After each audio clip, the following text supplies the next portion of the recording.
Hi friends, let's start with History Chapter 1, Rise of Nationalism in Europe. The PDF of the notes is available in the description box of this video.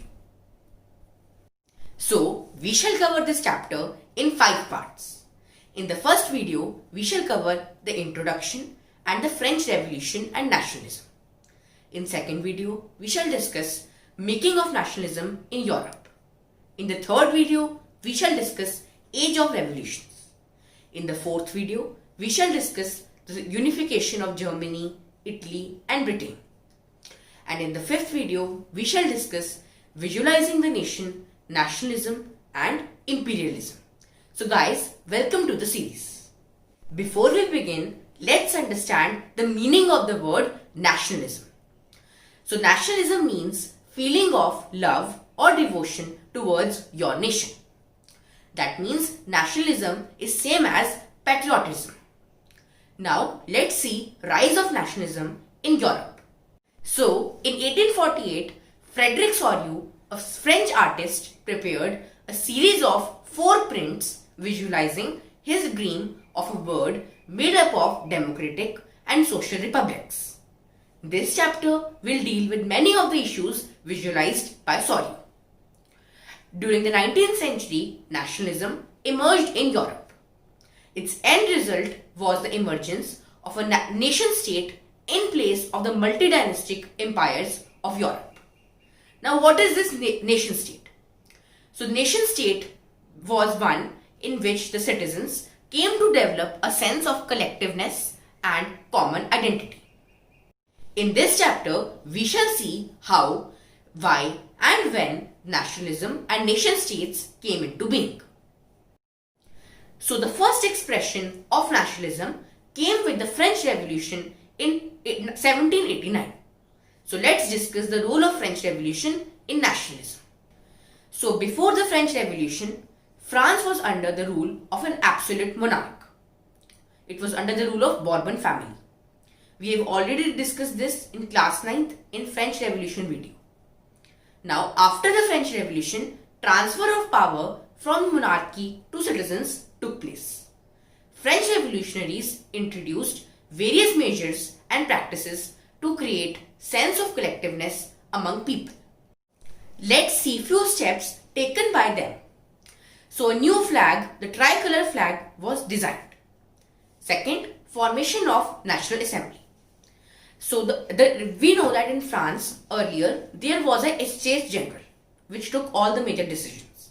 Now this Estates General was renamed as the National Assembly, and this National Assembly was elected by a body of citizens. Third, French became the official language. Fourth, new hymns and oaths were taken and France got a new national anthem. Fifth, formation of uniform laws for all citizens.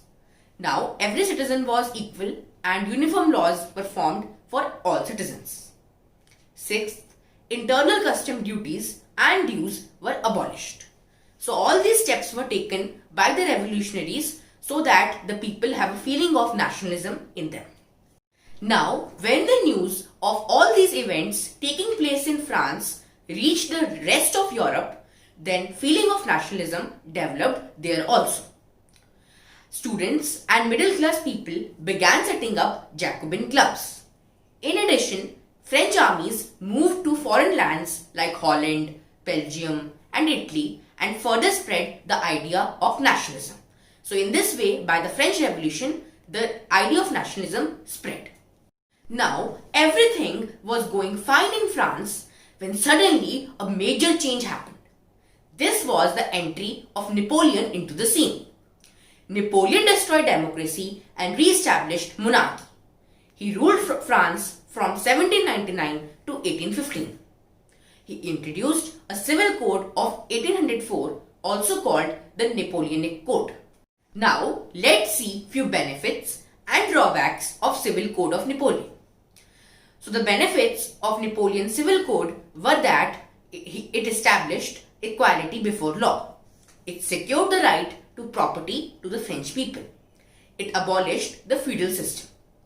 So feudal system was a system of privileges by birth, And now according to the civil code, it abolished these privileges by birth. So everybody would be equal. And it also freed the peasants from serfdom and manorial dues. So earlier the peasants had to do slavery of the manors. But now there was no such thing, and the peasants were freed from all these slavery. In towns, the guild restrictions were removed.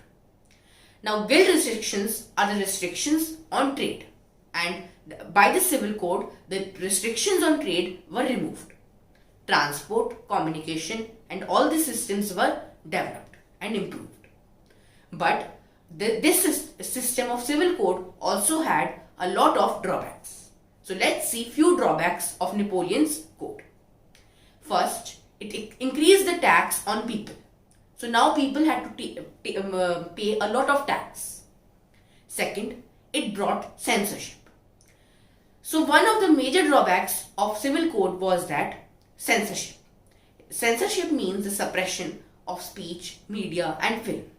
So now people did not have any freedom of speech and expression, and all this was controlled by the government.